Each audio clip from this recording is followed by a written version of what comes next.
Shalom saudara, kembali bersama saya Andraha. Saya dalam menyampaikan renungan, dan sebelum menyampaikan renungan, kopi dulu, biar segar.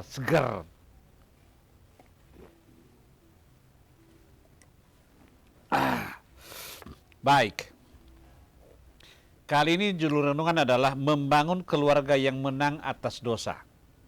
Dan saya bawa satu cerita pendek. Ada seorang ayah yang anaknya terlibat masalah besar, mencuri dan dihukum. Orang-orang menjauhi anak itu, tapi ayah ini tetap datang ke pengadilan, duduk di belakang ruang sidang, dan ketika anak itu dibawa pergi, ayah itu berdiri dan berkata, "Aku tetap mengasihimu." Itu hati seorang ayah kepada anaknya. Walaupun anaknya dihukum dan mempermalukan keluarga, mempermalukan nama baik keluarganya, mempermalukan nama baik ayah dan ibunya, tapi seorang ayah yang luar biasa, dia berkata, "Aku tetap mengasihimu." Walaupun Allah menghukum Kain, kasihnya tidak hilang. Ia tetap melindungi Kain dari hukuman yang lebih berat. Kasih Allah lebih besar daripada kegagalan kita.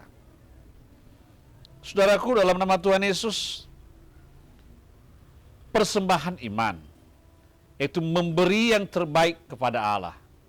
Orang yang beriman, saudara, dia memilih yang terbaik untuk dipersembahkan kepada Tuhan. Maka saya mengajak saudara, kalau engkau memiliki iman, kalau engkau memberikan persembahan kepada Tuhan, jangan asal-asal, berikan yang terbaik. Ini firman Tuhan ini di dalam Kejadian pasal 4 ayat 3 sampai 5 dan juga Ibrani pasal 11 ayat 4. Saya nggak baca ya, saudara yang baca di rumah atau dimanapun kau berada. Bukan apa yang kita bawa, tapi sikap hati kepada Allah. Ya, ibadah yang sejati itu mempersembahkan tubuh saudara untuk Tuhan. Kemudian mengalahkan dosa sebelum mengalahkan kita. Jangan sampai dan jangan biarkan dosa itu menguasai saudara, mengalahkan saudara. Kita harus mampu menguasai dan mengalahkan dosa itu. Di dalam Kejadian pasal 4, 6-7 dan Roma 6 ayat 12 sampai 14. Ini sangat penting sekali. Pastikan jangan engkau berdiam diri, jangan hanya mendengar, baca ayat ini di rumah.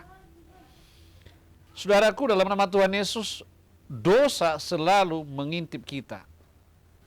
Tugas kita menaklukkan dengan kuasa Kristus. Tidak ada kuasa yang lain selain daripada kuasa Kristus untuk mengalahkan, untuk memerangi dosa itu sendiri. Kalau melintas di pikiran saudara, engkau berkata dalam nama Yesus, hanya Yesus yang ada dalam pikiran dan hati saya. Saudara, kasih dan pengampunan Allah dalam kegagalan. Ya. Yang diambil daripada teks Kejadian pasal 4 ayat 9 sampai 16 dan Lukas pasal 15 ayat 11 sampai 32. Ya, tentang masalah anak yang hilang. Yesus memberikan perumpamaan tentang anak yang hilang. Berfoya-foya, menghabiskan harta orang tuanya, pergi ke pasar-pasar, mungkin ke diskotik. Tetapi saudara, anak itu insaf. Dan dia kembali ke rumah bapaknya. Kenapa? Karena dia tahu penderitaan yang dialaminya tidak seperti apa yang dialaminya pada waktu dia di bawah asuhan ayahnya. Akhirnya dia sadar, aku kembali ke rumah bapakku.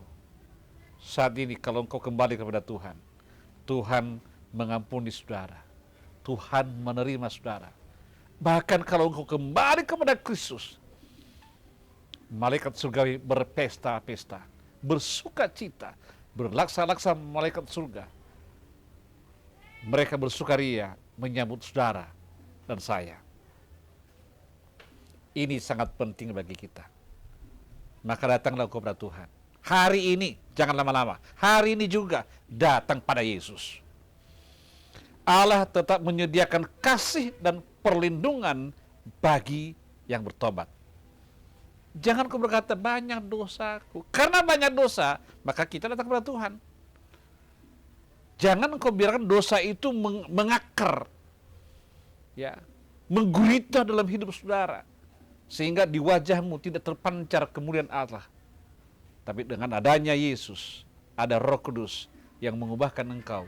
Saat ini, saya ulangi, saat ini, datang pada Yesus. Terima kasih, Tuhan Yesus memberkati kita. Saya percaya renungan ini memberkati saudara. Shalom.